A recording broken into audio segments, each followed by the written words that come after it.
Boa tarde a todos, a quem nos acompanha através da plataforma de inscrição na nona Conferência de Valor da APA, nesta sessão sobre saúde global e com o subtítulo Diplomacia das Vacinas, que é o tema que hoje iremos tratar. Cumprimento todos os presentes, estamos ainda a aguardar a presença do Sr. Bastonário da Ordem dos Médicos de Portugal, Dr. Miguel Guimarães, mas vamos dar início à nossa sessão e cumprimento também todos aqueles que nos acompanham via as redes sociais. É para nós, o Gabinete de Diplomacia da Saúde, um gosto e um enorme prazer, mais uma vez, juntar-nos à Associação à Associação Portuguesa de Administradores de Portugal para participarmos nestas conferências e, sobretudo, desenvolvermos o tema da saúde global. Neste caso concreto, temos também o gosto de termos vindo a participar em algumas iniciativas com o apoio institucional do Instituto Diplomático do nosso Ministério de Negócios Estrangeiros. Bom, a verdade é que desde cedo, e permitam-me fazer aqui uma breve introdução que irei fazer sobre o nosso workshop e sobre os nossos participantes. A crise sanitária que enfrentamos desde há um ano é um desafio global que exigiu que cientistas, políticos, governos abordassem múltiplas dimensões que vão muito para além das implicações para a saúde e bem-estar das pessoas. Isto é, inevitavelmente, a saúde passou a ser um tema central da política externa dos Estados. E são múltiplos os exemplos e consequências ao longo destes últimos meses, já lá vão quase 14 meses desde a declaração de pandemia, que o setor da saúde demonstra a ter nas relações internacionais, isto é, no campo da geopolítica e geoestratégia. Ainda este fim de semana, como sabem, decorreu em Itália a Cimeira da Saúde Global da União Europeia, onde estiveram reunidos líderes, instituições e altos representantes e da qual resultou uma importante e necessária declaração, a Declaração de Roma, que tem um fundamento importante para o futuro, para o compromisso do futuro da União Europeia, e do qual eu gostaria de destacar o ponto 6 desta declaração, que refere o suporte aos países de baixo e médio rendimento na construção para a capacitação e desenvolvimento local e regionalmente na produção e distribuição de tecnologias e inovação em saúde. Ora, a verdade é que a inovação e desenvolvimento de vacinas contra a Covid-19, neste caso em concreto, e o seu processamento e distribuição pelas populações tem e foi, até agora, um enorme exemplo de diplomacia da saúde. Eu creio, estou quase certo, que isto ainda será amplamente estudado pelos académicos e pelos vários centros de saúde global que existem no mundo. E, portanto, nós não podíamos deixar de contribuir para este debate, pelo que a Ordem dos Médicos, como já referi, em conjunto com a APA e também com o Instituto Diplomático, mais uma vez, promoverem este workshop com um painel de excelência que a mim muito me honra introduzir e apresentar. A doutora Djamila Cabral, que é licenciada em Medicina e teve vários cargos de direção no Ministério de Saúde em Cabo Verde, foi conselheira regional da OMS e que representou a OMS como alto representante no Burkina Faso, na Costa do Marfim e em Moçambique e agora atualmente em Angola. A doutora Maria Belém de Roseira, que foi Ministra da Saúde e Ministra da Igualdade, Presidente da Assembleia Mundial da Saúde, da OMS e atual Presidente do Conselho Consultivo do Instituto Higiene e Medicina Tropical. A doutora Clara Gonçalves Pereira, que tem um vasto currículo na diplomacia, que eu iria destacar ter sido diretora dos Serviços de Relações Externas da União Europeia, das Organizações Económicas Multilaterais e da Ação Cultural Externa, conselheira política em Washington, encarregada de negócios na Organização de Segurança e Cooperação Europeia em Viena, cônsul-geral em Maputo e atual coordenadora do Centro de Formação do Instituto Diplomático. O professor Rogério Gaspar, licenciado em Farmácia, professor da Faculdade de Farmácia da Universidade de Lisboa, que exerceu altas funções no Infarmed e na Agência Europeia de Medicamento, também no setor da indústria farmacêutica e é atualmente diretor para a regulação e pré-qualificação da Organização Mundial de Saúde. O nosso bastonário Miguel Guimarães, uma vasta experiência clínica e hospitalar, também na Ordem dos Médicos a nível regional e nacional, onde lidera a categoria profissional desde o ano 2017. E, obviamente, uma nota ao meu estimado amigo do Dr. Delfim Rodrigues, vice-presidente da associação que promove estas conferências e que muito bem nos tem acolhido para o desenvolvimento deste tema da saúde global. Permitam-me, todavia, antes de terminar a minha introdução, duas notas finais para dar mote ao nosso debate. Desde cedo, como sabem, e que introduzidas no mercado, chegaram até nós múltiplos relatos de como a política e a diplomacia estavam a ser influenciadas pela distribuição de vacinas, seja nos países, seja junto das populações. E rapidamente surgiram nos jornais e na academia dois termos novos: o nacionalismo das vacinas e a diplomacia das vacinas. Ou seja, o equilíbrio, por um lado, de garantir a saúde e o bem-estar das populações, versus o imperativo, seja por motivações éticas, de interesse dos Estados, considerações transnacionais, de compartilhar vacinas e dispensar, por exemplo, a proteção das suas patentes ou de redução de custos, a diplomacia das vacinas. Bom, a solução percebeu-se rapidamente que seria o tratamento diplomático da distribuição de vacinas pelo mundo. No entanto, a diplomacia também responde a objetivos concretos e de uma agenda política interna, e qual os Estados muitas vezes não abrem mão. E por isso, talvez, nas notícias, desde o início do ano 2020, se tenha dado muito enfoque e muito eco ao que a China e a Rússia tinham ou estariam a liderar este processo, tirando vantagem, talvez, desta soft power internacional. Todavia, também na Europa se falou muito e esteve em destaque o esforço de uma negociação conjunta com a indústria farmacêutica e que permitiria o acesso à distribuição equitativa e justa pelos seus Estados-membros. No entanto, ao fim de algum tempo, de algumas semanas, começaram as críticas por um processo moroso, burocratizado, e rapidamente se começaram a notar alguns laivos de desunião.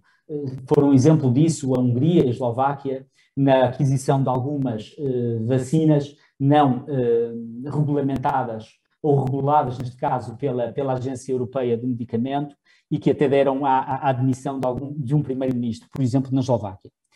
Contudo, o problema ou o maior desafio global da vacinação foca-se no chegar a todos. E disso fizeram eco também as declarações e os apelos do Sr. Secretário-Geral das Nações Unidas e, mais recentemente, da Organização Mundial de Saúde.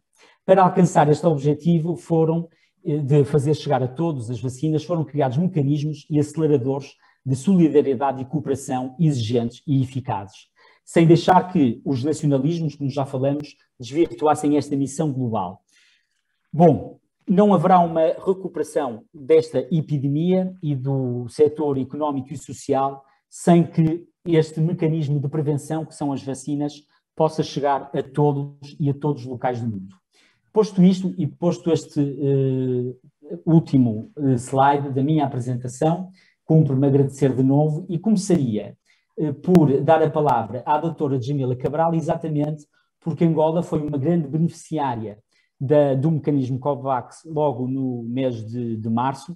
Eu próprio, por estar com funções de profissional de saúde em Angola, fui um beneficiário desse mesmo mecanismo e tive a oportunidade de ouvir recentemente declarações da Diretora-Geral de Saúde de Angola de que 20% da população teria sido vacinada ou seria vacinada sobre o exercício deste mecanismo, não obstante existirem outras ofertas vacinais no país. E por isso eu, com muito gosto, dava a palavra à doutora Djamila Cabral, alta representante da OMS Angola, e sei que tem uma apresentação. Eu vou parar o meu compartilhamento de tela para que a doutora possa também fazer o seu. Muito obrigado a todos, mais uma vez, pela presença.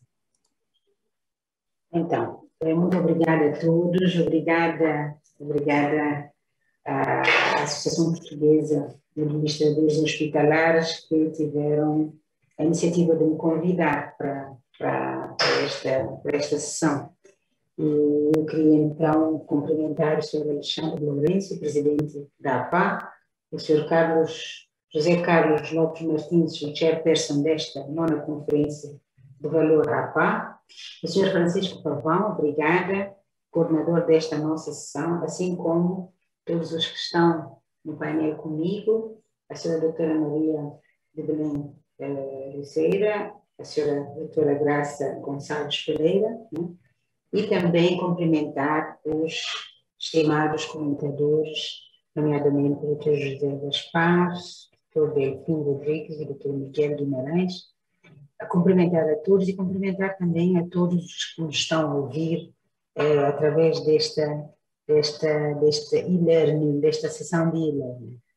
Meu nome é Jamila Cabral, eu sou atualmente a representante da Organização Mundial da Saúde em Angola.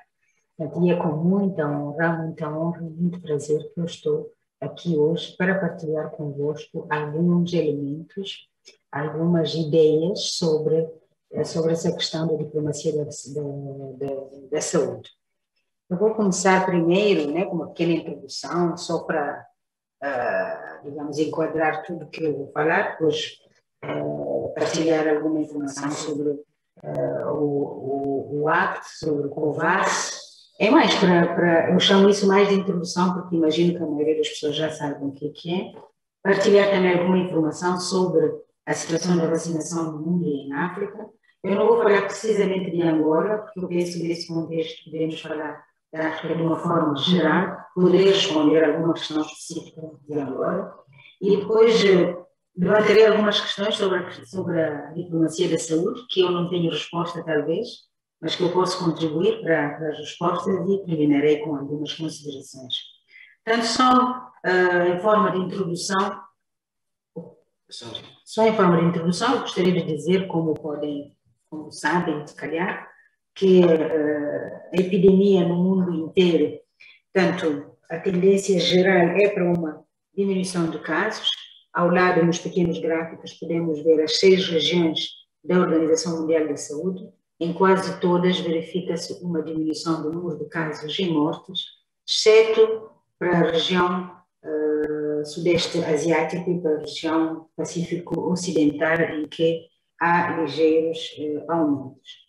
Em África, como vocês podem ver também, tivemos um pico importante no mês de fim de dezembro, princípios, portanto, em janeiro, durante todo o mês de janeiro tivemos um pico muito grande e, entretanto, já há algumas semanas, alguns meses, que estamos a observar um certo platô, bastante mais baixo, mas ainda não totalmente, digamos, muito baixo, vamos dizer. Mas é um platô nas últimas semanas, mesmo com alguma redução de uma forma mais específica na maioria dos países. Também aqui vocês podem ver que a maioria das regiões, como eu digo, em África, de uma forma geral, a tendência é para uma diminuição, mas a África do Norte e a África Austral, tanto nós aqui, onde está Angola, temos estado a observar um aumento de casos também nas últimas semanas, né? Esse aumento de casos da África Austral aqui é devido ao aumento de casos na Namíbia, em Angola e na África do Sul. Tanto a OMS, como vocês sabem, tanto é a Organização das Nações Unidas, tanto especializada na área da saúde, ela foi fundada já em 1948, né? E ela é considerada como a guardiã de saúde pública no mundo, né? E o trabalho dela é realmente a procura de um futuro mais saudável para todos, costumamos dizer, o melhor nível de saúde possível para todos.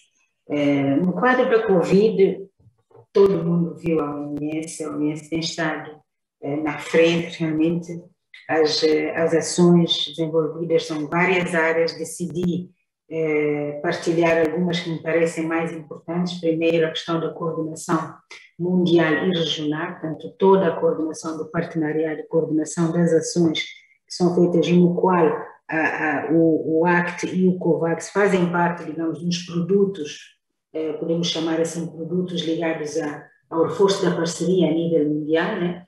Também a OMS elaborou centenas e centenas de diretivas e orientações técnicas que foram partilhadas com todos os países.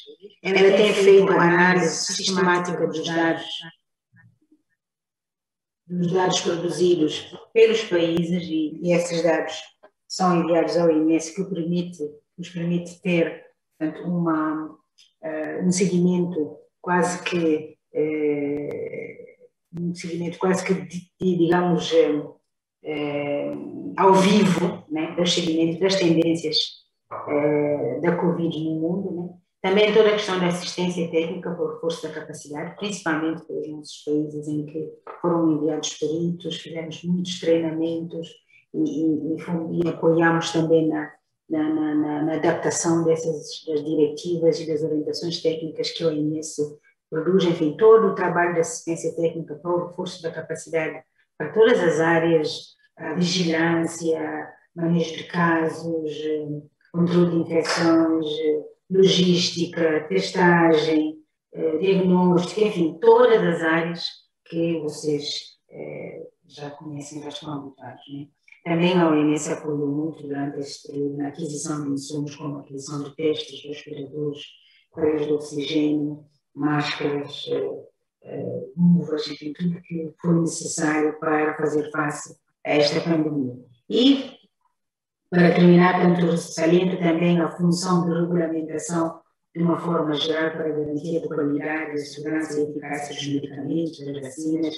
Temos visto todo o papel que a OMS tem desempenhado na autorização para a utilização de urgência das vacinas que temos estado a usar.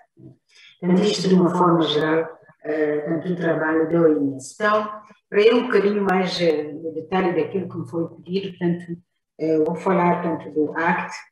ACT é tanto, digamos, acrônimo em inglês de acesso a ferramentas da COVID, Access to COVID Tools, e o Accelerator é realmente para dar ênfase a esta iniciativa, né?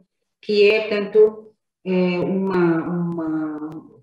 é uma iniciativa que foi lançada o ano passado, né, pela Comissão Europeia, a França e a OMS. É uma coligação que inclui governos, a Organização Mundial da Saúde, mas também fabricantes, cientistas, setor privado, sociedade civil, enfim, todos as partes interessadas nestes processos estão implicados, e o objetivo é claro, né, que é acelerar o desenvolvimento, a produção e o acesso equitativo a tudo, portanto, aos meios de diagnóstico, meios de tratamento e as vacinas. Portanto, o ACT tem 3 grandes áreas, tanto que é diagnóstico, tratamento e vacinas.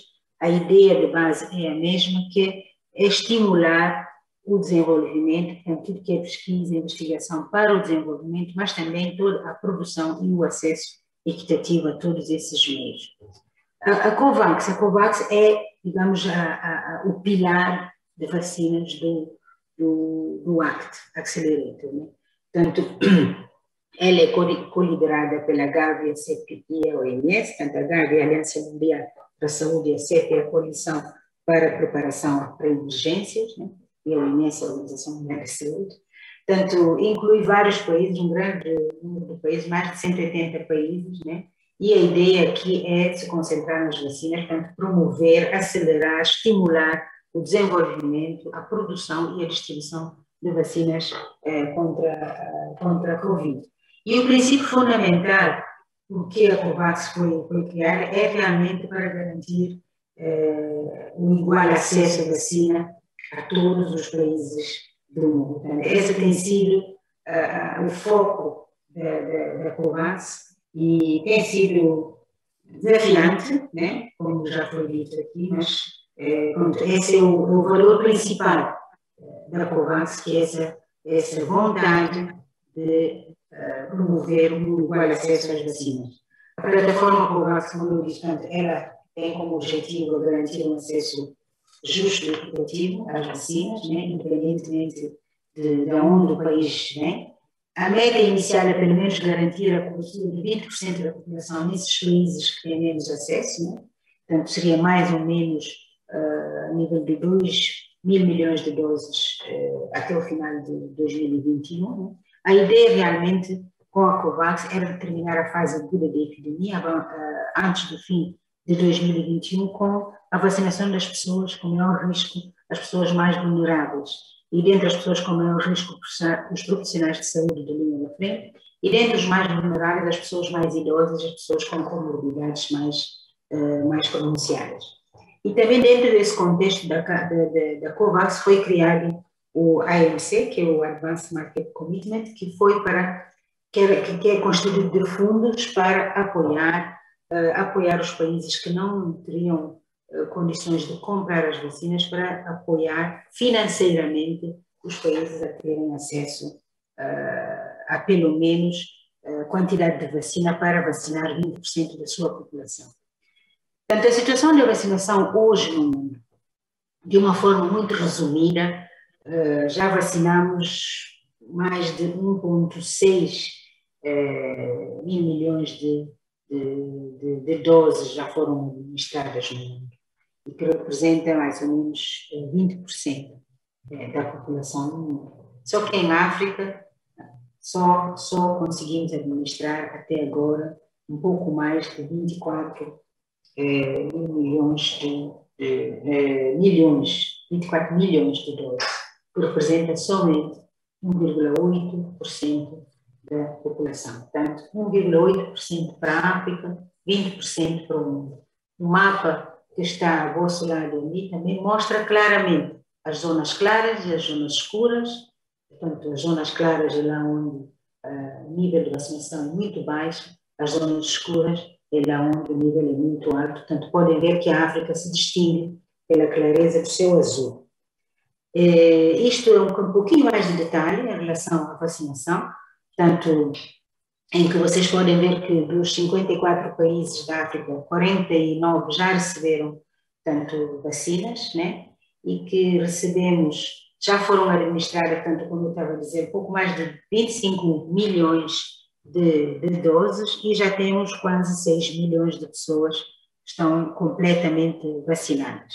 Dessas pouco mais de 25 milhões de doses de vacinas, 10 milhões, ou um pouco mais de 10 milhões, foram distribuídas pela COVAX, cerca de 100 mil foram distribuídas por um mecanismo africano, tanto que é o African Vaccine Acceleration Task Force, portanto, esse é um mecanismo da União Africana, e cerca de 15 milhões de doses foram distribuídas através de acordos bilaterais entre os países e alguns países africanos e alguns países produtores, nomeadamente a China e a Rússia. Chegamos, portanto, na parte final da minha apresentação, que seria mais um questionar do papel, o que seria a diplomacia de vacinas. Eu fiquei pensando como abordar, como fazer a ligação entre aquilo que eu já disse, tudo o que eu expus aqui de uma forma muito reduzida, e a questão da diplomacia, e eu pensei que a diplomacia da saúde, a diplomacia na saúde, ou diplomacia em qualquer outra área, só faz sentido se ela consegue trazer resultados, consegue trazer o melhor para todos nós, né? E então eu achei que a diplomacia, na minha opinião, a diplomacia de vacinas só teria sentido, só seria para se assegurar realmente que ninguém seja deixado para trás. Temos que fazer um esforço maior, né, para que estejamos todos mais ou menos numa mesma situação, em vários aspectos, né? Digo, por exemplo, na questão do nível de preparação dos países. Quando eu digo nível de preparação, há muitos países, alguns países não receberam a vacina ainda em África porque não estão suficientemente prontos para isso. E muitos países que receberam as vacinas não estão a conseguir utilizar todas as vacinas. Então, a questão da preparação é fundamental, porque não é só distribuir e depois os países não conseguem usar.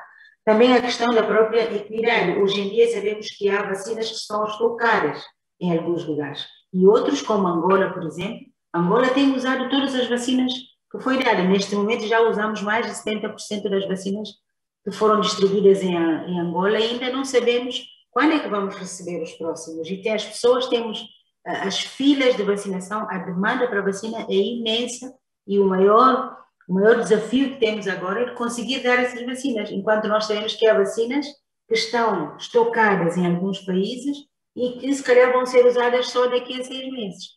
Então, é preciso realmente trabalhar nesse sentido de uma melhor partilha das vacinas que já existem.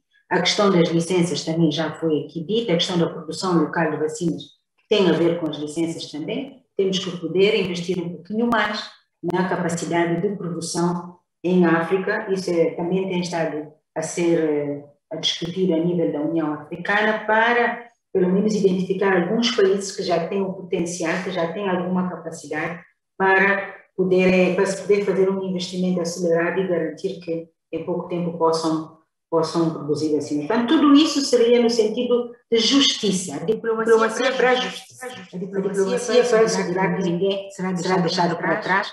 Portanto, eu penso que é uma parte importante do papel da diplomacia. E outro seria realmente toda a questão da cooperação, a questão da solidariedade, toda a questão de precisarmos de mais recursos, conseguimos mobilizar mais recursos para que todos possam não só receber as vacinas, como usá-las, mas também eu penso que na diplomacia, nessa diplomacia que deverá ser uma nova diplomacia, temos realmente que tentar promover inovações nas abordagens, promover novas formas de tratar, novas formas de fazer, mas também novas formas de levar em conta as necessidades das populações mais vulneráveis. Então, para terminar, tanto só lembrar que realmente a atual crise das vacinas mostra uma grande desigualdade, que o meu diretor-geral, o Dr. Tedros, chamou de desigualdade escandalosa, né? E que está a perpetuar a epidemia, porque todos nós sabemos que não vamos conseguir acabar com a epidemia em 10 países e deixar os outros 190 ou 180 em epidemia, portanto, mas neste momento a situação é que mais de 75% das vacinas foram administradas em apenas 10 países. Queremos aqui enfatizar que a COVAX funciona, já foram distribuídas mais de 72 milhões de doses para 125 países, mas, infelizmente, a população somada desses países aí, que devem cobrir, que podem ser cobertas com essas doses, representa somente 1% dessa população. E isso não nos vai levar muito longe. Portanto, o apelo que foi lançado pela OMS ainda há dias na Assembleia Mundial da Saúde foi de que apelar os países todos para que juntemos os esforços para poder vacinar pelo menos 10% da população de cada país até o mês de setembro e para depois também organizarmos uma grande campanha, apoiarmos todos uma grande campanha até dezembro deste ano para vacinar pelo menos 30% da população. E eu penso que a diplomacia da vacina deverá contribuir para tudo isto, para que haja uma maior partilha de doses, para que haja uma produção, um aumento da produção de vacinas e também para reduzir as lacunas financeiras dos mecanismos que foram postos à disposição dos países. E como sempre, nós vamos continuar a fazer o esforço, continuamos a contribuir para promover a saúde, manter o mundo mais seguro e servir os vulneráveis. Agradeço a vossa atenção e fico disponível para perguntas se tiverem. Obrigada. Muito obrigado, doutora Djamila Cabral, pela excelente exposição que nos fez sobre a situação epidemiológica em África, sobre os fundamentos da OMS, sobre o apoio da Organização Mundial de Saúde a esta pandemia desde o seu início, mas sobretudo sobre estes mecanismos sensíveis que são a ACT e a COVAX, mas que são muito importantes a nível global. E aqui deixou bem claro que a diplomacia da saúde deve contribuir para a maior partilha, as menores desigualdades e para a menor lacunas de financiamento. Eu gostei pessoalmente muito da figura e da imagem que partilhou sobre aquilo que muitos académicos hoje em dia na saúde global já não gostam de falar sobre o norte e o sul global, mas a verdade é que essa enorme desigualdade e diferença continua a existir e o exemplo da distribuição das vacinas pela população estava ali patente.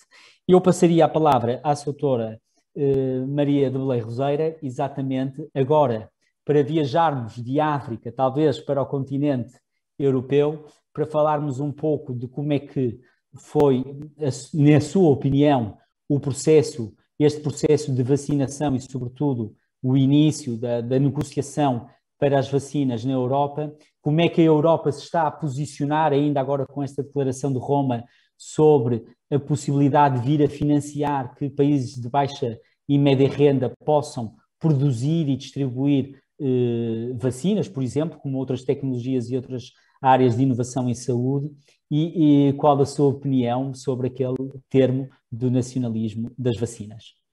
Doutora, faça o favor.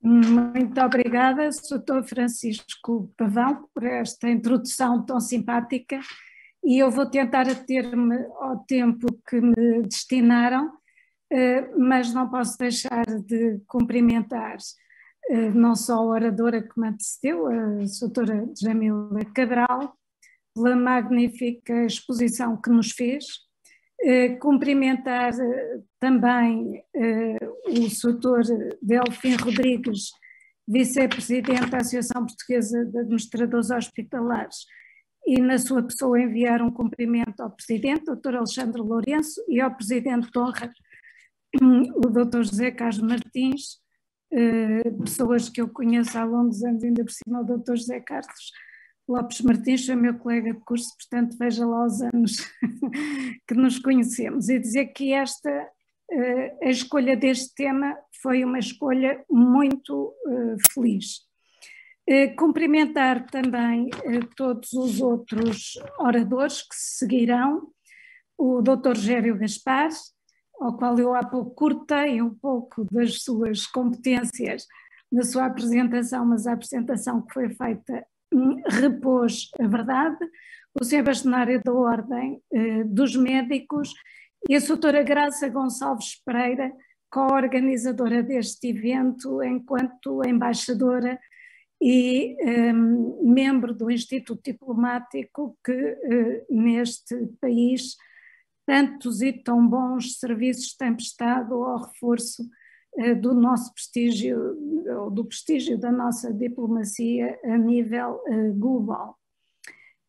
Gostaria também de dizer que ainda há poucos dias nós celebramos o Dia da Língua Portuguesa e é muito bom estarmos com um diretor da Organização Mundial de Saúde de Geneve, quartel-general português, com uma representante da Organização Mundial de Saúde em África, cabo-verdiana, falante de português, e podermos abordar este tema que interessa a todas as cidadãs e a todos os cidadãos do mundo em português, mas com responsabilidades diretas sobre este processo.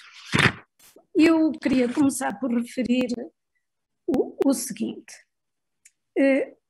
os grandes objetivos dos Estados e aqueles que são considerados consensuais, os objetivos fundamentais são a segurança, o bem-estar e o desenvolvimento. E se o bem-estar e o desenvolvimento estão ligados a algumas áreas, que não as áreas que têm que ver propriamente com a paz e com a guerra, a questão da segurança, hoje em dia, que tem que ver com esse aspecto, estará porventura, ou passará a estar porventura, mais desligada desse grande indicador do poder dos Estados, a forma como eles dominam a máquina de guerra, a máquina de defesa, para passar a estar deslocada, porventura, para os outros dois objetivos. A questão do bem-estar, que está muito ligada à nossa saúde, porque a saúde, conforme a sua definição já de 1948, é vasta, é uma definição muito vasta que não tem que ver apenas com a ausência de doença, mas vai para além disso e cada vez percebemos bem como foi visionária essa definição, cada vez percebemos melhor como ela foi realmente ajustada, e as questões do desenvolvimento, porque como nós sabemos e estamos a ver na diplomacia das vacinas, aquilo que efetivamente marca o acesso ou a falta de acesso tem que ver com as desigualdades e, portanto, o desequilíbrio no desenvolvimento, ou se nós quisermos, a insuficiente partilha do desenvolvimento. Mas a saúde não deixa de estar ligada àquilo que é o poder convencional dos Estados, porque é a saúde a área que tem que ver com vida e com morte, que é aquilo precisamente que tem que ver com o poder militar convencional dos Estados. E é por isso que, no conjunto dos objetivos fundamentais, nós podemos perceber, através desta pandemia, que vivemos e continuamos a viver da maneira mais trágica, como o dominar as questões relativas à saúde podem ser um instrumento de poder global. Estamos, aliás, a assistir a isso mesmo. Dito isto, gostaria de reforçar a importância que neste contexto assume a agenda da Organização Mundial da Saúde de cobertura universal de saúde para todos, e gostaria de sublinhar como as decisões políticas que têm sido tomadas nos últimos tempos, muito mais viradas para objetivos que não cumpriram, que não atingiram, digamos, aquilo que pretendiam. Acabaram por desarmar completamente até as nações mais ricas do mundo, ou os clubes regionais mais ricos do mundo, como é também o caso da União Europeia, para fazer face a uma ameaça global. E não foi por falta de aviso da Organização Mundial de Saúde, porque nós tivemos vários ao longo dos últimos anos.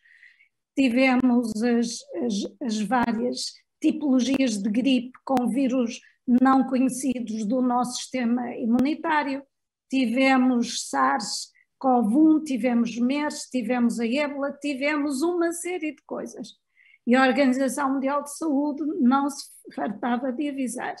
Cuidado, porque virá um dia que será próximo em que nós não vamos ter o nosso sistema imunitário preparado para aquilo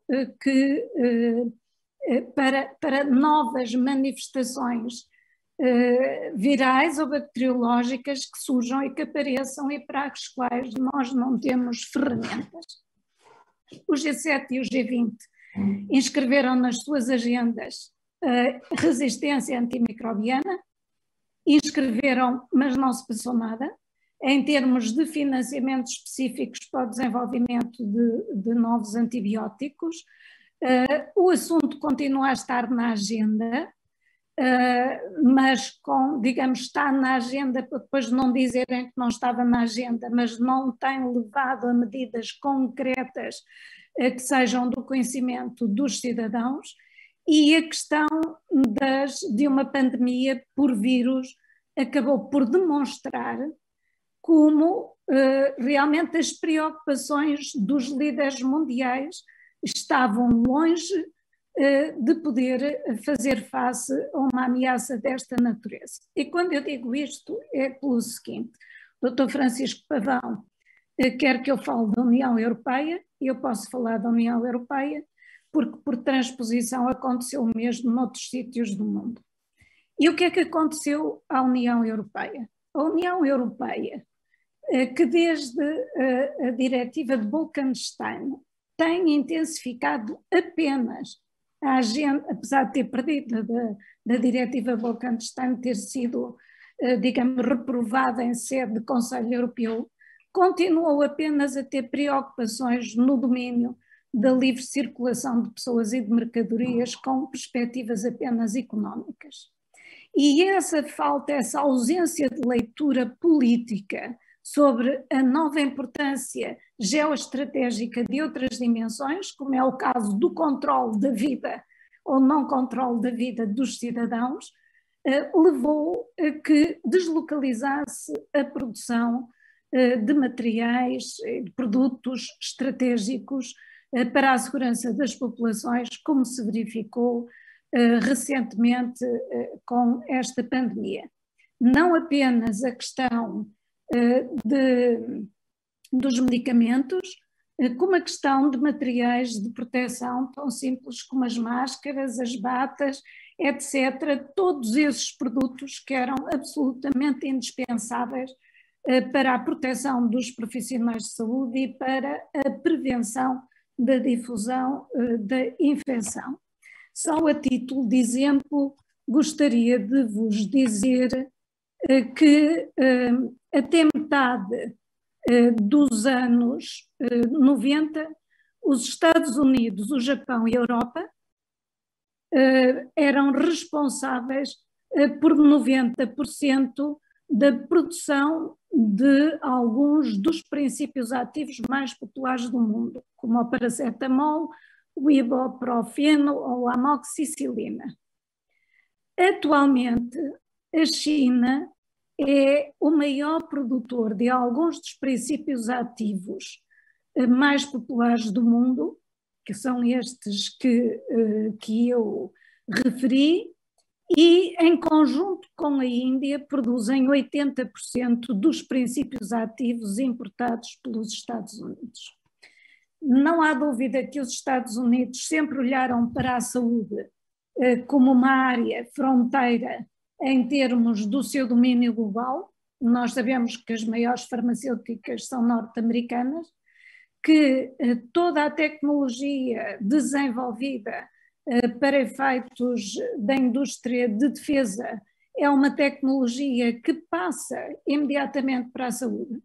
Estou a falar da cirurgia robótica, estou a falar da visão noturna, estou a falar dos drones, estou a falar de toda uma série de coisas, estou a falar até dos simuladores para a produção mais rápida de medicamentos, que são os simuladores que são utilizados no âmbito da indústria da defesa nos Estados Unidos, mas descuraram este aspecto de serem, digamos, os produtores, em vez de serem os compradores de quem produz para comprar mais barato, explorando a possibilidade do ganho económico na lógica, aliás, das doutrinas de Friedman dos anos 60 e 70. E, portanto, nós tínhamos todo o mundo desenvolvido, desapetrechado em relação a alguns aspectos fundamentais, e vimos como a procura em todo o mundo do mesmo tipo de material, ela própria se debateu com a escassez de produção. Portanto, eu penso que nunca mais nenhum país do mundo perdoará aos seus líderes que não tenha sempre em condições as suas reservas estratégicas no domínio dos materiais desta natureza. Ora bem, a União Europeia foi também vítima desta situação, bastante mais vítima ainda de que os próprios Estados Unidos foi a sorte de ter outras lideranças quando eclodiu a pandemia. Isto porquê? Porque eu acho que para todos nós há um antes e um depois relativamente a quem preside aos Estados Unidos da América. A visão nacionalista de Trump, a forma descurada como lidou com a pandemia, todo o estilo que resolveu adotar para a sua governação, a saída da Organização Mundial de Saúde e a saída dos Acordos de Paris, porque eu ainda não falei do ambiente, mas é importante ter em conta que a destruição dos equilíbrios ambientais, ela em si vai ser causadora de muito mais doenças do que aquelas a que ainda estamos a assistir, por estarmos numa fase inicial. E quando acontecer, digamos, a explosão de todas as consequências desastrosas dos nossos comportamentos, outras ameaças teremos que enfrentar, mas dizia eu, há um antes e um depois relativamente a quem preside aos destinos dos Estados Unidos da América, e ninguém duvida que neste momento o percurso é um percurso no bom sentido de Joe Biden, e teria sido um percurso trágico se tivesse continuado Trump. Aliás, a mera colocação na agenda global da discussão das patentes, que na minha opinião não resolve a questão, mas permite resolver ou começar a tomar decisões em relação àquilo que verdadeiramente pode resolver o problema, seja da produção, seja da distribuição, para que se chegue mais depressa aos países do mundo mais frágeis e mais vulneráveis. Evidentemente que a União Europeia também foi vítima de ter privilegiado a agenda económica em detrimento da agenda social e da agenda estratégica relativamente à importância e ao valor da saúde, e aí temos a União Europeia já até a admitir, se não a União Europeia, mas a senhora Merkel, que mesmo que saia da liderança da Alemanha, continuará a ter uma fortíssima influência assumida ou não assumida, mas continuará a ter, até a prever uma revisão dos tratados para que a União Europeia passe a ter competências reforçadas em termos de saúde e não apenas vigorar o princípio da subsidiariedade relativamente às competências nacionais para a organização dos seus sistemas de saúde. Dito isto, como é evidente, no mundo que já era multipolar antes da ocorrência da pandemia, há duas potências com vocação global que aproveitaram a questão das vacinas para arranjar novos aliados. E aí temos a questão da Rússia e a questão da China. E por isso é que é tão importante que no esforço da COVAX e no esforço da Gavi, que integra a COVAX, como também explicou a doutora Djamila Cabral, nós possamos tomar as decisões adequadas, como aliás parece fazer indiciar a declaração de Roma do Global Health Summit a que o Dr. Francisco Pavão se referia. E porque é que é importante que a União Europeia assuma uma nova liderança, ou pelo menos uma posição reforçada, e ao lado dos Estados Unidos, porque comungam dos mesmos valores, das mesmas preocupações. Nós sabemos que só nos livramos desta pandemia se livrarmos todos do risco da infecção por esta pandemia, ou pelo menos da sua gravidade, e é absolutamente indispensável que se ultrapasse a focalização apenas na vacina, para que se foque também a investigação relativamente a medicamentos, sejam eles antigos, a eficácia de antigos medicamentos aprovados para fazer face a outras doenças, e a sua reconversão para a Covid em tudo aquilo que é científico ou que seja cientificamente demonstrável, porque nós sabemos que se vencermos a pandemia, ela ficará connosco em termos endémicos e nós precisamos de tratar as pessoas.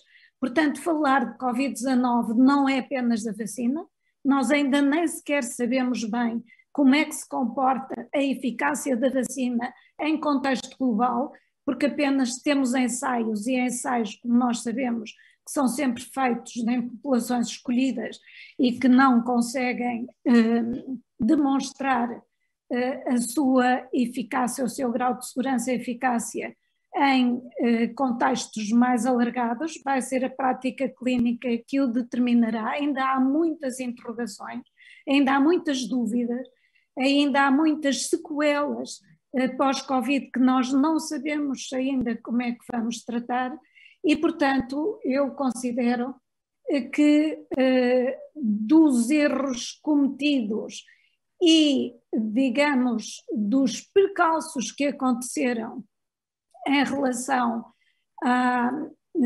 disponibilidade de vacinas, mesmo para o espaço da União Europeia, que esses erros seriam praticamente inevitáveis se nós não tivéssemos, ou melhor, se nós não tivéssemos descurado aquilo que é a capacidade produtiva, digamos, o financiamento público, porque na Europa discutimos sempre a questão do público-privado, das parcerias, como é que vai ser a formação dos preços justos, etc, etc, etc.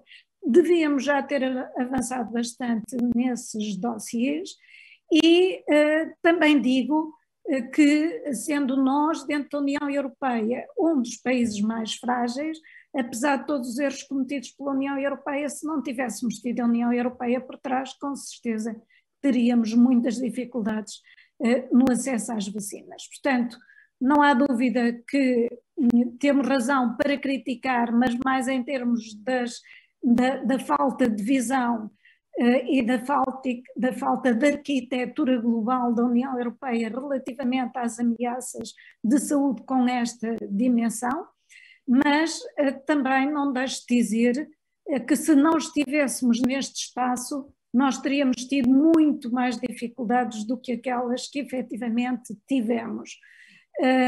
E que os erros cometidos decorrem, digamos, da falta de preparação e da falta de visão estratégica relativamente a estas dimensões. Posto isto, ia terminar dizendo o seguinte: a Covid veio-nos chamar a atenção para o valor da vida e da dignidade humana.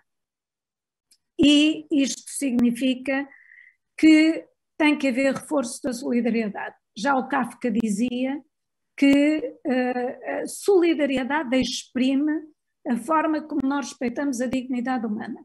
E, portanto, este é um momento para nós nos ligarmos todos. Estamos todos no mesmo barco, estamos todos a sofrer as mesmas coisas, uns estão a sofrer mais do que outros e, portanto, temos que avançar para as políticas de cooperação expressas, quer na COVAX, quer noutras medidas que sejam mais concretas e mais efetivas de investigação, até de produção e de cadeias de distribuição de vacinas e medicamentos adequadas nos países que mais dificuldades têm em assegurá-lo, até pelas suas características próprias. Temos que ter uma ponderação ética permanente e continuada das medidas instituídas e das medidas que estamos a adotar em função dos princípios da necessidade, precaução, proporcionalidade, transparência, solidariedade, como disse, subsidiariedade e cooperação. Temos que garantir informação atualizada, rigorosa, clara, completa e transparente. Eu acho que as cacofonias que têm existido são transmissoras de insegurança para as populações. E temos que utilizar os recursos de saúde de uma forma prudencial, na perspectiva da partilha e na cooperação que atenuem as assimetrias e as iniquidades. Temos que proteger os profissionais de saúde e temos que reforçar a participação da ciência. Dizendo isto, termino como comecei, dizendo que a vida e a morte e a questão das doenças, das fugas de material, dos laboratórios de alta segurança, etc., poderão ser as guerras do futuro, aí se joga. Mais uma razão para os países que desenvolvem a sua ação política com respeito pelos princípios que no mundo ocidental se defendem, deva ser reforçado e que é absolutamente indispensável que no contexto multipolar, que a União Europeia e os Estados Unidos assumam uma liderança informada por valores não apenas proclamados, mas praticados. É isso que eu desejo e é disso que eu sempre falarei, agradecendo a oportunidade que me deram para participar neste painel. Muito obrigada. Muito obrigado, doutora. Como já é hábito, uma reflexão profunda sobre aquilo que aqui expôs, sobre a matéria internacional e sobretudo, do posicionamento da União Europeia no âmbito da saúde global e perante as suas populações. Destacar, obviamente, a sua reflexão final, os desafios que aí exprimiu, que são desafios globais, obviamente, não só em saúde, mas noutras matérias políticas para todos, mas destacaria da sua intervenção aquilo que disse relativamente ao poder, que a saúde é sem dúvida e veio reforçar o seu papel agora como um instrumento de poder global após esta pandemia. E uma outra nota que deixaria ficar, para além de muitas que aqui tenho, mas que não temos espaço para tudo neste momento, que seria o tão tarde que a União Europeia acordou para a importância das competências em saúde a uma só voz e para a sua agenda própria em saúde global. E isso, sem dúvida, está patente nas declarações que têm sido feitas ultimamente e naquilo que são os reforços dos instrumentos financeiros para a saúde das populações europeias, mas também do posicionamento europeu perante outros continentes e outras populações. Com isto, eu passaria para a nossa terceira convidada e oradora, a doutora Graça Gonçalves Pereira, que, como já foi dito, é uma diplomata experiente e, por isso, nesse sentido, perguntar-lhe como é que são feitos estes mecanismos de negociação internacional, por exemplo, associados à Covid-19, ou o mecanismo das vacinas a nível internacional, e aqui algo mais do Foro Nacional, o posicionamento de Portugal e a doação de uma cota de vacinas, o seu excedente, aos países oficiais de língua portuguesa e também africanos de língua portuguesa e também a Timor-Leste. E por isso, com isto, lanço a palavra à doutora e é mais uma vez um prazer tê-la connosco. Muito obrigado. Muito obrigada, Dr. Francisco. Queria agradecer muito o convite para participar neste painel, que é um painel de uma grande qualidade. Todos os intervenientes, a começar pela doutora Jamila Cabral, a doutora Maria de Belém Roseira. Já muita coisa foi dito, inclusive alguns aspectos que eu gostaria de ter sublinhado, mas aquilo que eu talvez começasse por dizer é que os desafios da saúde global estão cá para ficar, ou seja, não se resumem à atual pandemia. A pandemia atual foi, digamos, um reflexo e de uma grande violência e de um grande impacto do que é que podem ser de facto os desafios da saúde global, mas eles vão continuar. Portanto, há sempre uma abordagem, esta questão que é uma abordagem de curto prazo, digamos assim, conter a pandemia, tentar vencê-la, esta pandemia específica, mas depois há os grandes desafios de longo prazo, evidentemente que têm a ver com garantir, na realidade, que a saúde é global.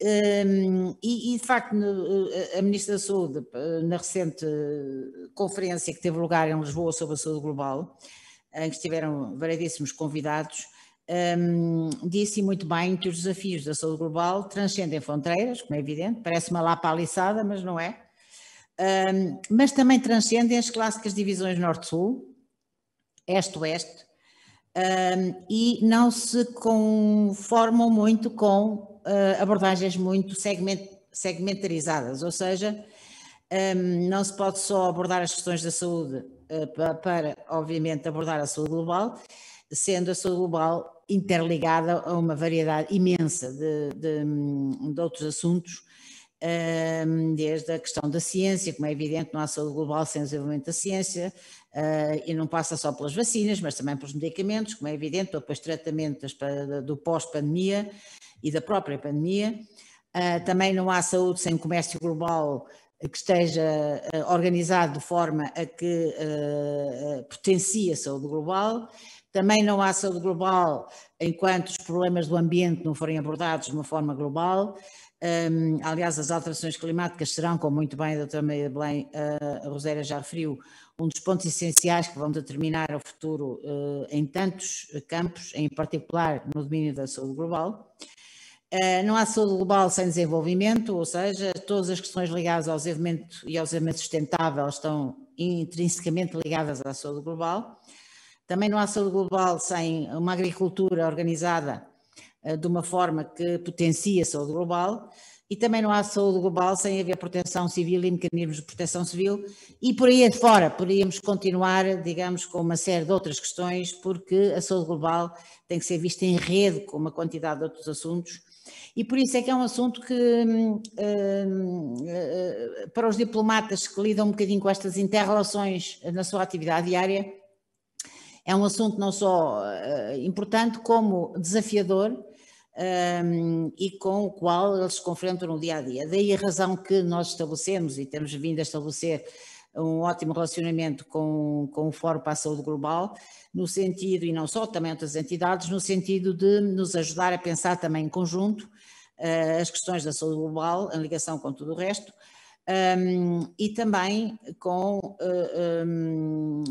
promovemos agora, sob nossa presidência de Portugal, vai haver um encontro em Lisboa de diretores de formação dos países da União Europeia e das instituições europeias, juntamente com diplomatas de todos os Estados-membros, jovens diplomatas, em que nós escolhemos dentro do tema global, juntos na recuperação, o tema da diplomacia da saúde, a par também com o tema da diplomacia da ciência. Ou seja, são temas incontornáveis com os quais nós nos cruzamos agora no dia-a-dia, mais agora do que provavelmente anteriormente, provavelmente não havia consciência disto, mas o interessante é que as próprias crises também têm em si mesmos outra qualidade muito interessante, que é, normalmente são potenciadoras de aceleramentos. Ou seja, as grandes crises, e esta crise da saúde global também é potenciadora de aceleramentos que não existiriam provavelmente se esta crise não existisse. Isso em todos os tabuleiros. Basta olhar, por exemplo, para a questão da utilização desta própria videoconferência que nós estamos a fazer, não é verdade, e dos meios, a utilização massiva das videoconferências e de outros meios de trabalhar e de comunicar, que nós avançamos num ano de pandemia mais do que nos últimos 10 ou 15 anos, apesar de toda a gente dizer que obviamente era tudo muito importante, digitalmente, etc, etc, mas as coisas não saíam, digamos, do buraco. Isso vai ter implicações na educação, vai ter implicações, vai acelerar um conjunto de processos que é uma, digamos, é um dos aspectos bons, se assim se pode dizer, horrivelmente, mas enfim, é um aspecto que pode vir a ser interessante de, pelo menos, de tirar conclusões e de impacto nas sociedades, da maneira como se enfrentou a pandemia nestes diversos tabuleiros. Portanto, pode ser também um fator de aceleração no encontro de consensos, para já, no encontro de mecanismos que permitam confrontar este problema, grande problema no curto prazo, e depois também potenciar talvez consensos mais rápidos no sentido de encontrar mecanismos de mais longo prazo que permitam de facto prevenir e não apanhar toda a gente de surpresa, prevenir e planear e ter mecanismos de planeamento e de contenção e de tratamento de outras pandemias que inevitavelmente vamos ter pelo caminho e outros fenómenos de saúde global que vamos ter pelo caminho nas próximas dezenas de anos, sem qualquer tipo de dúvida, não é? E por isso é que foi potenciador também da própria União Europeia e da maneira como a União Europeia está e poderá vir a funcionar, digamos, no futuro em matéria de saúde global. Primeiro, criou-se um mecanismo, o primeiro mecanismo que foi o mecanismo de compra conjunta das vacinas é completamente revolucionário. Quer dizer, nunca antes a União Europeia tinha feito isto. Portanto, lá está, é um resultado acelerador de um processo de mudança que é resultado desta situação concreta com a qual a União Europeia foi confrontada. Depois, obviamente, também todos os debates em termos da abordagem multilateral, que é absolutamente essencial fazer, porque obviamente aqui na saúde global não há uns que se salvam e outros que vão ao fundo, quer dizer, todos podem ir ao fundo, porque o mundo é cada vez mais global e não há maneira de parar o relógio da globalização, de certa maneira. Pode-se corrigir, pode-se enfrentar alguns aspectos ou debater alguns aspectos ligados, perversos da globalização, mas é de facto um fenómeno em marcha e a globalização potencia os problemas de saúde global, como é evidente. A deslocação permanente das pessoas em todas as partes do mundo são fatores de potenciação do bom e do mal, digamos assim, em termos de saúde global. Portanto, a União Europeia teve esse primeiro mecanismo que fez, foi inédito, revolucionário, enfim, para os padrões europeus, e depois teve também, Portugal já apanhou esse mecanismo constituído, quando começou a existir a presidência da União Europeia, e depois tentou, obviamente, moderar o debate global que existia no sentido de fazer avançar as coisas no sentido desejado, e o sentido desejado é de facto o reforço do multilateralismo, não é? Quer dizer, obviamente que as relações bilaterais em muitos campos e em muitas situações têm funções absolutamente essenciais a cumprir, mas na diplomacia e para um país pequeno e em termos globais, dada a natureza deste assunto, é obviamente indispensável que ele seja tratado em termos multilaterais e utilizando todos os instrumentos multilaterais que estejam à nossa disposição ou que sejam criados para o efeito. Foi essa a grande mensagem desta Conferência de Saúde Global em Lisboa, já promovida durante a nossa presidência, creio que foi em fevereiro, em que as conclusões principais foi reforçar o multilateralismo eficaz, foi reforçar o papel da União Europeia na saúde global e na diplomacia da saúde, e também uma aliança estratégica da União Europeia com a África, porque na realidade a África é o nosso continente vizinho, a África é o continente do mundo com uma população que cresce mais rapidamente em todo o mundo, penso eu, em África. Portanto, é um continente com problemas, mas é também um continente com grandes potencialidades. E, portanto, nesta perspectiva de mais longo prazo, porque não se pode erradicar os problemas da saúde global sem, obviamente, abordar um conjunto de outros problemas que existem, não é? E que causam, digamos, dificuldades de alguns países e alguns continentes se debaterem e ultrapassar os problemas com que se confrontam. E na realidade esta pandemia gerou, e as estatísticas estão aí, 200 milhões de pessoas de novo na pobreza extrema. Portanto, isto é uma coisa absolutamente catastrófica e o impacto disto é evidentemente muito grande para tentar mecanismos de recuperação económica que permitam, de facto, tentar pelo menos reconduzir a situação ao ex-ante pandemia, em termos desta grande adição de muitos milhões de pessoas, de facto, lançadas para uma pobreza extrema. Claro que a saúde, como outros objetivos, faz parte do conjunto dos Objetivos para o Desenvolvimento Sustentável que foram aprovados em sede das Nações Unidas. São cerca de 30 Objetivos de Desenvolvimento Sustentável, e os países, e nós particularmente Portugal e a União Europeia, põem um grande empenho, digamos, nesta agenda dos mecanismos dos Objetivos do Desenvolvimento Sustentável. Há todo um calendário para isso, etc. Há um conjunto de reuniões, os países apresentam planos, etc. Então Portugal, durante a nossa presidência, e dado isto, esta aliança estratégica entre a União Europeia e a África, promoveu, de facto, um conjunto de conferências, foram 25 conferências no seu todo, penso eu, que foram dedicadas ao financiamento verde. Ou seja, à economia verde e ao financiamento verde, porque não é indiferente crescer e a forma como se cresce. Ou seja, também em África, que é um continente que vai ser também muito influenciado pelas alterações climáticas e pelos grandes desafios ligados a isso no futuro. A ideia aqui foi, e nós fizemos questão de associar o Banco Europeu de Investimentos a esta conferência, a este conjunto de 25 conferências sobre o financiamento verde da economia com os países africanos. E daí vão sair projetos com certeza, e daí vai alavancar-se, digamos, mais dar-se alguns passos no sentido de ajudar ao processo de recuperação que a União Europeia tem que fazer, a África tem que fazer, todos os continentes têm que fazer, não é? Mas não é indiferente como se faça, tendo em conta o enquadramento global, e daí termos lançado este conjunto de iniciativas, das quais esperamos que resultem financiamentos novos para projetos verdes em África. Também no curto prazo, se no curto prazo a questão das vacinas é absolutamente essencial para conter a pandemia, a União Europeia também já começou a falar na necessidade de passar à fase seguinte, ou seja, ter medicamentos que ajudem a tratar a pandemia. E isso parece que na última reunião de ministros informal, de ministros da União Europeia da Saúde, foi também revelado que a União Europeia já estará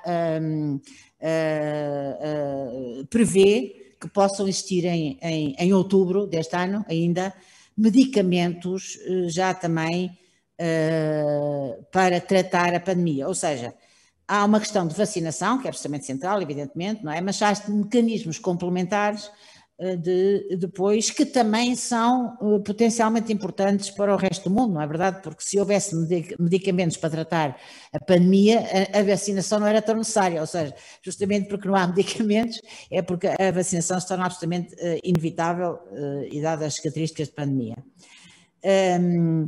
Também, dentro destes saltos qualitativos, a União Europeia está neste momento a discutir as traves mestras do que pode ser uma União Europeia para a saúde. Claro que os mecanismos que atualmente existem ainda são bastante incipientes, há 2 agências europeias, mas já houve um primeiro financiamento específico neste domínio, de tentativa de aumento de competências nesta área, que é também de registar, embora seja ainda muito pequeno, e está em curso o debate, ou seja, a União Europeia não poderá ser um ator global em matéria de saúde global se não tiver uma política conjunta, e se não abordar o assunto de uma forma conjunta, e daí todo este debate também já em torno da União Europeia para a saúde. Quanto à importância de tudo isto, também não é só a União Europeia, como foi dito aqui amplamente, porque a União Europeia pode estar avançadíssima, mas se o resto do mundo não avançar, as pandemias não se conseguem combater e, portanto, lá está. Não há aqui norte-sul, este-oeste, é tudo transfronteiriço e, portanto, podemos estar todos muito bem, mas se o resto não estiver, não estamos bem. Portanto, a diplomacia e a abordagem conjunta da saúde global é absolutamente inevitável, não há outra maneira de fazê-lo. E daí esta cimeira que houve em Roma, que foi do G20, que a doutora Maria de Belém já referiu antes, em que se começou também a falar do tal multilateralismo eficaz, que passaria, eu sei que cito o nosso primeiro-ministro, não há nada melhor do que isso, já estão as coisas já ditas e pensadas. Aqui o que foi analisado foi justamente trabalhar no sentido de haver uma maior preparação para prever crises futuras de saúde, que serão inevitáveis, não é? E desequilíbrios no planeta e, portanto, estar melhor preparado para gerir com isso. Isso passaria por três pontos que o Sr. Primeiro-Ministro ressaltou. Um deles seria, obviamente, a reforma no sentido do reforço da Organização Mundial de Saúde. A segunda seria uma implementação integral do Regulamento Sanitário Internacional. E a terceira, já se começa a falar, e o Sr. Primeiro-Ministro disse que Portugal apoiaria esse processo, começar a discutir um tratado mundial sobre pandemias no âmbito da Organização Mundial da Saúde e com base no Regulamento Sanitário Internacional. Portanto, há aqui já um esboço de uma direção no sentido de irmos mais longe do que o que é que se foi até agora, que era importante também ressaltar, penso eu aqui. Eu não quero me alargar muito mais, porque o tempo também não permitirá, talvez só fizesse há toda a questão, há 2 debates aqui também que se cruzam com este, que é se a saúde global é um bem público global, é um debate muito antigo, a questão dos bens públicos globais, que têm sempre sido discutidos pela comunidade diplomática e em vários fóruns internacionais durante muito tempo, e também a questão das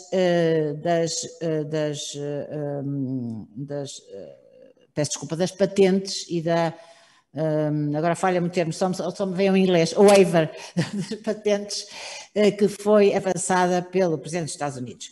São 2 temas que também se associam sempre e que hão de cruzar aqui o debate de uma maneira ou de outra, embora a posição da União Europeia já tenha sido dito que é relativamente diferente nesta matéria, mas a imunização resultante das vacinas com bem público global é de facto uma questão importante e garantir o acesso generalizado às vacinas, que é a única coisa que vai permitir neste curto prazo, enquanto não existir tratamento, obviamente, que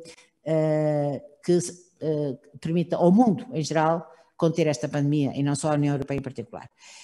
O Economist, em 15 de maio, penso eu, tinha um título de um artigo muito interessante de resto, que é muito revelador, que dizia 10 milhões de razões para vacinar o mundo. Portanto, está tudo dito, quer dizer, é isso. Eu iria agora só para falar então um bocadinho na diplomacia das vacinas no seguinte sentido. Evidentemente, como a doutora Maria de Belém referiu já anteriormente, os países usam as vacinas como forma de aumentar a influência estratégica que têm na cena internacional e também outro aspecto que às vezes se esquece, que é para ter acesso a recursos de outros países como moeda de troca por terem dado vacinas, e também, obviamente, para recompensar países leais, entre aspas. Portanto, é todo um jogo estratégico complexo, mas que relativamente óbvio. Por exemplo, sabe-se que a Rússia, por exemplo, com a Bolívia, em troca das vacinas, terá tido acesso a minas com metais raros na Bolívia. A China, que também forneceu vacinas ao Camboja e ao Laos, premiou-os pelas questões das posições tomadas relativamente ao Mar da China do Sul. Portanto, é aqui um xadrez que tem que ser visto neste conjunto e nesta perspectiva. Claro que isto ainda é mais, porque é que é mais importante? É mais importante porque há escassez de vacinas, porque se não houvesse escassez de vacinas, os países não podiam jogar com este trunfo para aumentar a influência internacional, não é?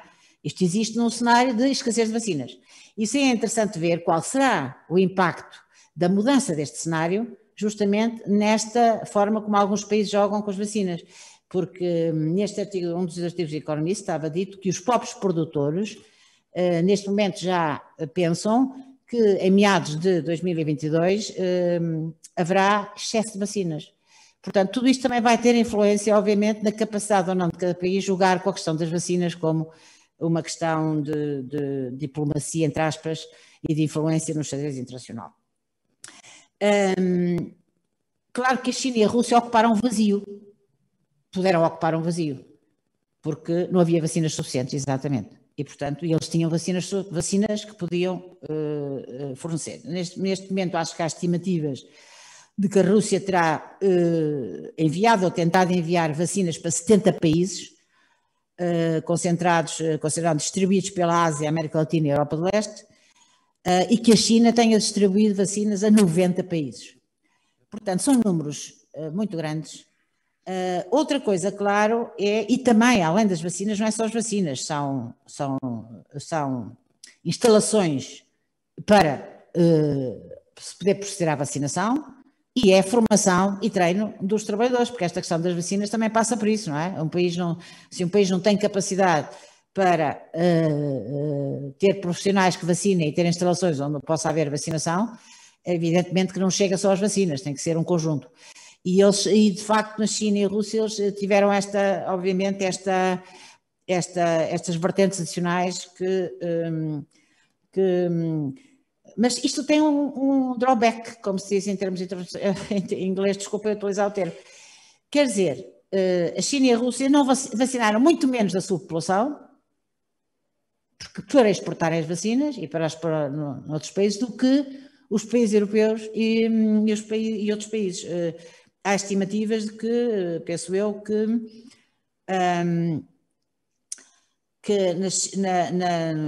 na Rússia, penso, eu não quero mentir, que a percentagem de pessoas, por exemplo, na Rússia vacinadas face à Europa e aos Estados Unidos é 1/3 das pessoas que terão sido vacinadas na Europa e 1/5, em percentagem, claro, do que terá sido a vacinação nos Estados Unidos. Ou seja, só se prevê a vacinação plena na Rússia em meados de 22 e na China em final de 22. Também é uma população gigantesca, não é? Também não podemos esquecer esse aspecto. Ou seja, há aqui também vários aspectos a tomar em consideração nesta questão da diplomacia das vacinas. Claro que a influência da China e da Rússia aumentou através da utilização desta arma, entre aspas. Depois também houve a entrada dos Estados Unidos de certa maneira, porque com a defesa da questão das patentes e também com o financiamento da COVAX. Os Estados Unidos fizeram um grande financiamento da COVAX agora, que não tinha sido feito durante a administração Trump, como é evidente, e portanto também deram fôlego a uma estratégia mais global da administração Biden, que era expectável, mas que ainda não começou a ser posta no terreno a partir do momento em que, obviamente, nos Estados Unidos se atingiu um patamar de pessoas vacinadas que já permitiria jogar com a questão das vacinas de outra maneira. Portanto, temos aqui vários players a jogar de diferente forma, mas todos no sentido de aumentar a sua influência e também ajudar com certeza, porque também faz parte do assunto. Eu já, não sei, provavelmente já ultrapassei o meu tempo, não sei se sim, se não, mas no fundo não quero ir mais para a frente, só isto. E pronto, e tenho dito. Muito obrigado, doutora Graça Gonçalves Pereira, pela excelente intervenção. Aqui para nós, pelo menos para mim enquanto médico, mas apreciador destes temas de relações internacionais em saúde, foi uma excelente aula relativamente não só à União Europeia, os seus mecanismos, como é que a pandemia, que de forma violenta atingiu todo o mundo, é um acelerador, obviamente, de questões de negociação internacional, mas sobretudo depois, e utilizando expressões que nós utilizamos no nosso dia-a-dia, como é que a diplomacia vê, obviamente, a intervenção dos países relativamente a este bem, a este soft power que as vacinas podem ter na negociação bilateral e multilateral, e por isso o posicionamento da Rússia e da China relativamente a muitos países no mundo. É fundamental, obviamente, para nós profissionais de saúde e por quem gosta destas questões, perceber como é que a diplomacia se posiciona e se olha para estas questões, e por isso esta intervenção só vem dar razão e imperativo àquilo que temos vindo a defender, que é esta promoção de debates em conjunto, porque de facto não nos podemos distanciar mais daqueles que gerem estas questões a nível internacional e que são, obviamente, os diplomatas. E por isso, eu com isto passaria a palavra agora aos nossos oradores finais para os comentários. Eu vou passar a palavra ao Dr. Delfim para gerir os comentários finais do professor Rogério Gaspar e do Dr. Miguel Guimarães. Alerto, infelizmente, para a questão do tempo. Temos alguns minutos extra e, obviamente, Dr. Delfim, dou-lhe a palavra para gerir esses minutos finais, mas para ouvirmos, com certeza, os nossos palestrantes sobre estes comentários e estas excelentes 3 intervenções que aqui foram tidas hoje. Muito obrigado a todos. Muito obrigado, meu caro Francisco. Agradeço e face à qualidade do painel, tivesses deixado para mim a parte mais difícil, que é gerir o tempo de informação e de conhecimento que ainda teríamos aqui para partilhar. Brincadeira, de facto, a organização está-nos a pedir para reduzirmos o nosso tempo, e sabem que o tempo, nós sentimos confortáveis com o espaço, mas se não gerimos bem o tempo, é a teoria da relatividade, não é? O tempo dobra o espaço e depois ficamos sem espaço e sem tempo. Enfim, adiante. Só aqui 3 pontos, muito rapidamente. Em primeiro lugar, esta pandemia vem a provar que as políticas de saúde em termos nacionais, contrariamente ao que muitos sistemas políticos pensam, não é ou não se tratam de políticas setoriais, são de facto políticas de soberania e que, se não forem tidas em consideração em termos nacionais, afetam todas as funções de soberania, seja a função diplomática, financeira, incremento de defesa, não é?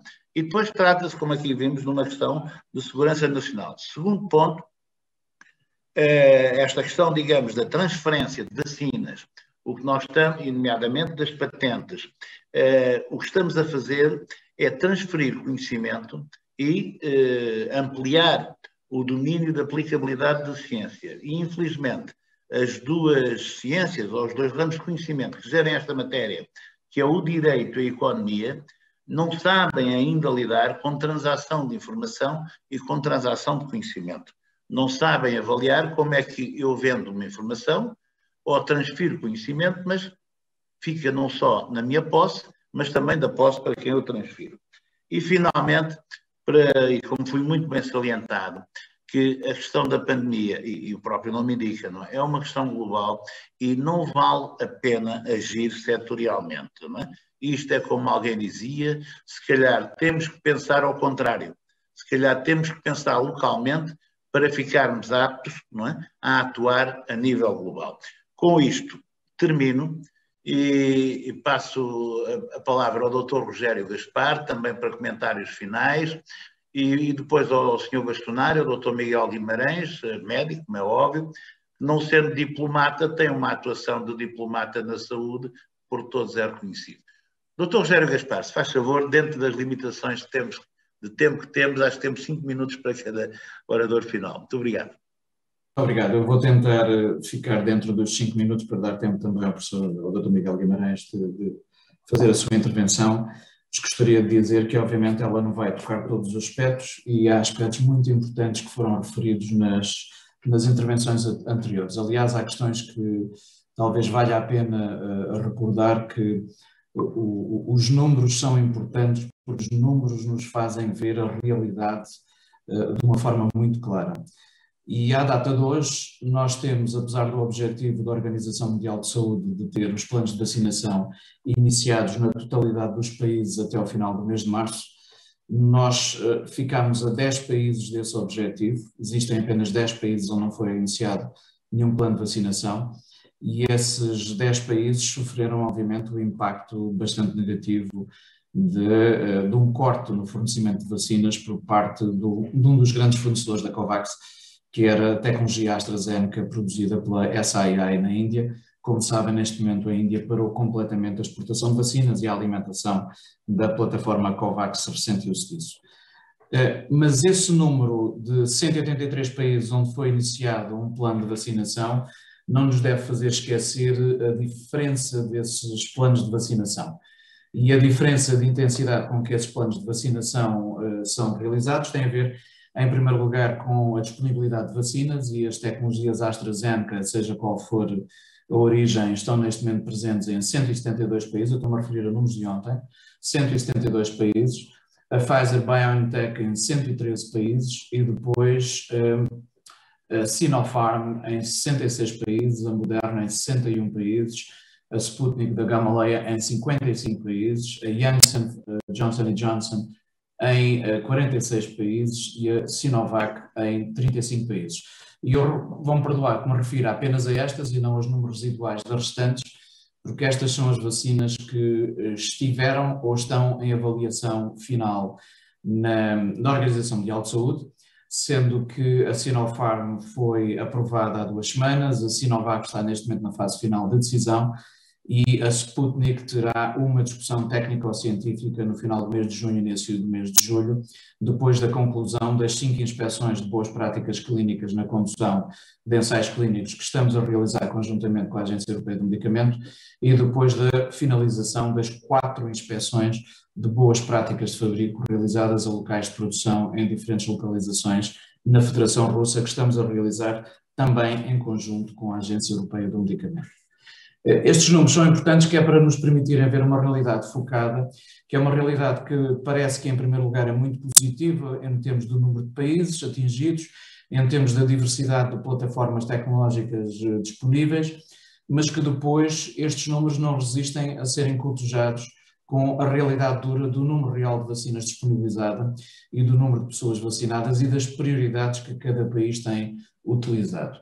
E nesse sentido nós temos nos países de alto rendimento cerca de 53,5% da população que já teve alguma dose administrada e retirando a Janssen, que tem apenas uma dose, todas as outras têm 2 doses, mas temos no outro extremo, nos países de muito baixo rendimento ou de mais baixo rendimento, apenas 0,8% da população foi vacinada. Este é o drama absolutamente real com que nos confrontamos. A doutora Djamila Cabral referiu isso relativamente aos objetivos da Organização Mundial de Saúde e da forma como eles foram atualizados na segunda-feira passada, na intervenção inaugural do diretor-geral da OMS na Assembleia Mundial de Saúde, que está a decorrer durante toda esta semana.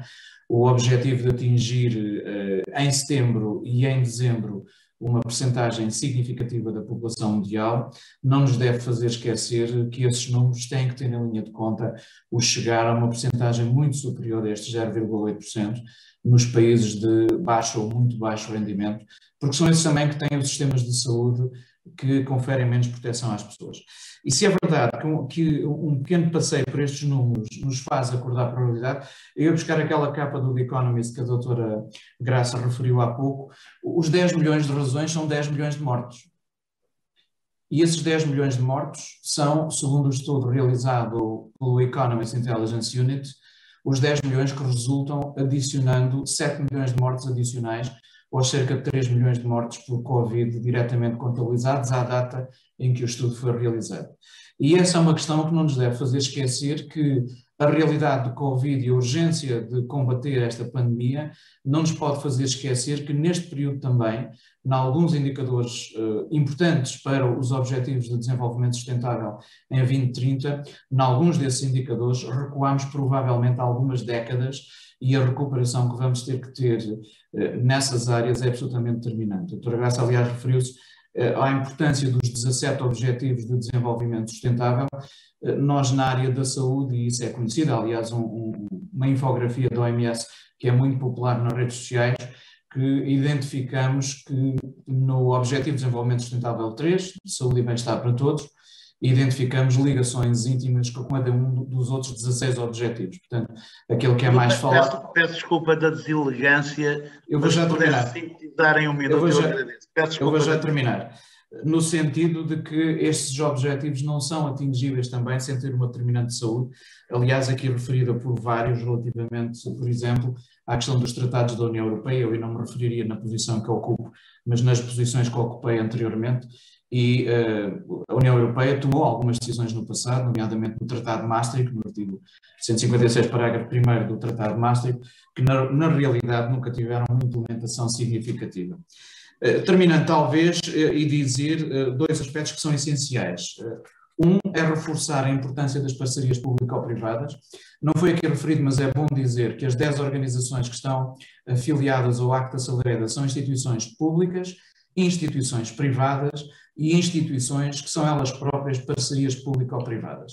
O exemplo típico, obviamente, é a CEPI, que, como sabem, foi desenvolvida e instituída a pensar no combate ao ébola, mas cuja primeira prova de fogo foi, de facto, a Covid-19. E a importância absolutamente determinante de juntar na COVAX a competência da Gavi, a logística da Unicef, a capacidade de liderança e de avaliação das vacinas da Organização Mundial de Saúde e também a ligação ao tecido empresarial e ao mundo da investigação na indústria através da CEPI, e esse é talvez o segredo de, em cerca de um ano, se ter conseguido, de facto, realizar um trabalho absolutamente notável. Estarmos já na fase de preparação para a próxima preocupação grande para todos nós, que é obviamente a endogenização, enfim, transformar num estado endémico a atual pandemia. Finalmente, não fugindo a questões difíceis que foram aqui colocadas, a questão da produção e da propriedade intelectual e industrial do patent waiver. Foram aqui referidas várias questões por a doutora Maria de Belém relativamente a questões que são de natureza absolutamente estratégica. Eu gostava só de referir aqui que, do ponto de vista operacional, a Organização Mundial de Saúde tem a funcionar uma unidade dentro do meu departamento de Local Production Assistance, que tem de facto vindo a preparar um conjunto de atividades que vão ser implementadas. Elas vão ser conformadas, conceptualizadas e transformadas numa decisão dos Estados-membros durante a atual Assembleia Mundial da Saúde, através de uma resolução proposta pela Etiópia e pela China, aos quais se juntaram o Brasil e a África do Sul, e que em fevereiro todos diriam que os 13 Estados-membros que propunham esta resolução não conseguiriam fazer aprovar esta resolução do reforço da produção local. Essa resolução é hoje patrocinada por 104 Estados-membros da Organização Mundial de Saúde, incluindo todos os Estados da União Europeia, e o texto para a decisão final que será tomada amanhã é um texto que é neste momento texto consensual entre todos os Estados-membros da Organização Mundial de Saúde. Portanto, a materialização em concreto de um trabalho que vai ver a luz do dia e que se vai juntar à iniciativa CITAP, desenvolvida pela Organização Mundial de Saúde e sob o alto patrocínio do Presidente da Costa Rica, no âmbito do Acta Accelerator, e que vai ser relançada no próximo dia 28 de maio, assim como a iniciativa de reforço da produção de vacinas e outros bens em saúde, que recentemente foi desenvolvida a partir do G7 por iniciativa do Presidente Macron, ao qual se juntou a União Europeia e que sofreu um fortíssimo apoio na passada semana na conferência que foi co-sponsored, co-shared pela União Europeia e pelo G20, e que tomou um conjunto de decisões hoje mais conhecidos por Declaração de Roma. Portanto, muito telegraficamente, para vos dizer apenas uma parte do muito que haveria a dizer sobre aquilo que foi dito e a comentar também, e passaria a palavra ao nosso moderador. Muito obrigado. Muito Muito obrigado, Sr. Doutor. Não peço desculpa da deselegância por ter reduzido o tempo. Finalmente passo a palavra ao Sr. Dr. Miguel Guimarães, bastonário da Ordem dos Médicos, que agora tem aquele pesado desafio, não é? Sabe? O nosso ESSA escrevia cartas muito compridas ao Ramalho. Um dia escreveu-lhe uma carta com 20 páginas, uma carta pessoal, e no fim pediu desculpa, mas disse que teve muito pouco tempo e não teve tempo para escrever uma carta mais curta. Mas, doutor, agora vamos ter tempo para escrever uma carta mais curta para fazer as suas brilhantes observações e considerações finais também no máximo de 5 minutos. Muito obrigado, Sr. Bastonário. Muito obrigado. Obrigado, Dr. Elfim Rodrigues. Muito obrigado pelo convite, obrigado à APA por a excelente organização desta conferência. Um abraço ao meu querido amigo Dr. Francisco Pavão, que tem aqui um importante papel dentro daquilo que ele tem desenvolvido dentro da Ordem dos Médicos na área da diplomacia da saúde. E aproveito para cumprimentar nas vossas pessoas do Presidente da APA, que penso que não está aqui a assistir, não sei se está ou não, do Alexandre Lourenço, a cumprimentar todos os presentes e garanto-lhe que não vou levar mais que 2 minutos. E 2 minutos para dizer 2 coisas simples. Primeiro, gostei muito de assistir a esta conferência. Aprendi muito com esta conferência, foi de facto motivador estar aqui e daqui já saio com mais informação e com mais ideias para poder também, eu próprio, através da Ordem dos Médicos, ajudar mais o nosso país e se calhar até para além disso, até porque nós temos muitas relações internacionais nas chamadas ordens nacionais. Depois, citar aqui uma frase recente do seu secretário-geral das Nações Unidas, o Dr. António Guterres, que dizia que o lançamento de vacinas gerou esperança, deram-se passos importantes na criação do mecanismo COVAX, e uma lista crescente de países está a receber as vacinas através deste mecanismo. Mas preocupa-me, dizia ele, profundamente que muitos países com baixo poder económico não tenham ainda recebido uma só dose, agora já são só 10, aparentemente, enquanto os mais ricos estão a caminho de vacinar toda a sua população. E isto que ele diz a seguir é que, de facto, nós devemos refletir. A campanha mundial de vacinação contra a Covid-19 é a maior prova moral do nosso tempo. Isto mostra a importância e o caminho que nós ainda temos que fazer na diplomacia da saúde. E este é um grande desafio. É por isso que estes encontros são necessários. E são necessários não só fazê-los mais vezes no país, mas também fazê-los com os nossos parceiros a nível internacional. Segunda nota que eu queria dar é sobre a União Europeia. Eu ouvi com atenção há bocado a professora Graça a falar destas questões, mas é assim, a União Europeia teve bem e não teve bem. Repara, a União Europeia começa mal a pandemia. A Alemanha e a Áustria proíbem a exportação de equipamentos de proteção individual para os outros países europeus. Depois corrigiram, porque houve muita gente que começou de facto a fazer barulho e acharam que isto era uma atitude que não era digna de uma União Europeia. Depois tiveram um momento muito bom, que foi a compra conjunta das várias vacinas. Foi um momento de união, foi um momento em que os cidadãos europeus perceberam que a União Europeia era mais do que debater questões económicas, era também ter uma preocupação central naquilo que era a saúde das pessoas. E isto podia se estender a outras áreas e acho que este aspecto positivo é este aspecto que nós devemos continuar a fazer. Depois teve aqui umas alterações que não foram de facto felizes relativamente à questão da chamada vacina da AstraZeneca. Porquê?